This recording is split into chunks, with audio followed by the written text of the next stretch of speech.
আসসালামু আলাইকুম। হ্যালো শিক্ষার্থী বন্ধুরা, তোমরা সবাই কেমন আছো? আমি রাকিবুল হাসান তোমাদের সামনে আরেকটি লেসন নিয়ে উপস্থিত হয়েছি। দেখো শিক্ষার্থী বন্ধুরা, এখানে লেখা আছে ইউনিট 2।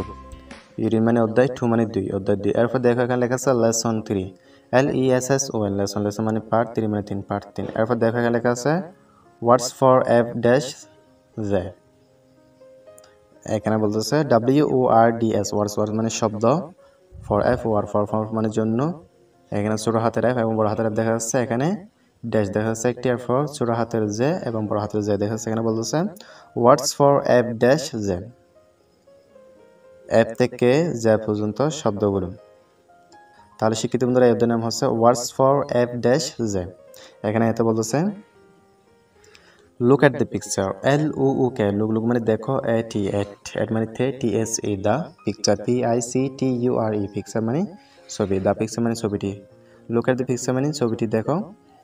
লিসেন, LISTEN, লিসেন মানে শোনো, এন্ড মানে এবং, SAYC মানে বলো, TSE, দা নেমস, NAMES, নেমস মানে নাম। এখানে বলছে শোনো এবং নামগুলো বলো।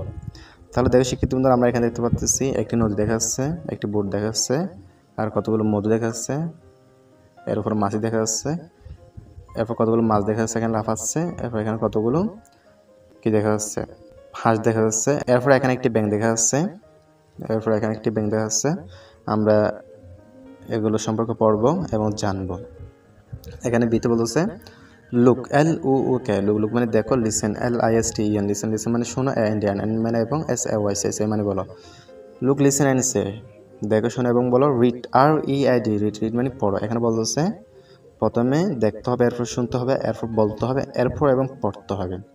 দেখো শিক্ষিত বন্ধু, আমরা এখানে দেখতে পাচ্ছি একটি ছোট হাতের এফ এবং একটি বড় হাতের এফ, এখানে একটি ছোট হাতের জি এবং একটি বড় হাতের জি, এখানে একটি ছোট হাতের এস এবং একটি বড় হাতের এস, এখানে একটি ছোট হাতের আই এবং একটি বড় হাতের আই, এখানে একটি ছোট হাতের জে এবং একটি বড় হাতের জে। এখানে দেখো শিক্ষিত বন্ধুরা, এফ দিয়ে বলতেছে ফ্রগ, FROG, ফ্রগ অর্থাৎ ব্যাঙ। এখানে দেখো একটি ব্যাঙ দেখা যাচ্ছে। এখানে জি দিয়ে বলতেছে গার্লাইক, GARLIC, গার্লিক মানে রসুন। জি দিয়ে গার্লিক অর্থ রসুন। F ফর ফ্রগ অর্থ ব্যাঙ, G ফর গার্লিক অর্থ রসুন। এরপর বলতেছে এস দিয়ে হানি, SONEY, হানি অর্থ মধু। এস ফর হানি অর্থ মধু।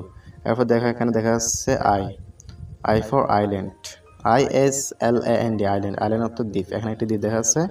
এরপর এখানে জে দিয়ে বলতেছে জুট, JUTE, জুট অর্থ পাট। ফর জোর অর্থ পাট। তাহলে শিক্ষিত বন্ধুরা, এখানে দেখো প্রথমে ফ্রগ অর্থ ব্যাঙ, এরপর গার্লাইক অর্থ রসুন, এরপর হানি অর্থ মধু, এরপর আইল্যান্ড অর্থ দ্বীপ, এরপর লেখা আছে জোর অর্থ পাট। তাহলে শিক্ষিত বন্ধুরা, তোমরা এগুলো ভালো করে দেখে নেবে। আজকে পর্যন্ত সবাই ভালো থাকবেন, সুস্থ থাকবেন। আল্লাহ।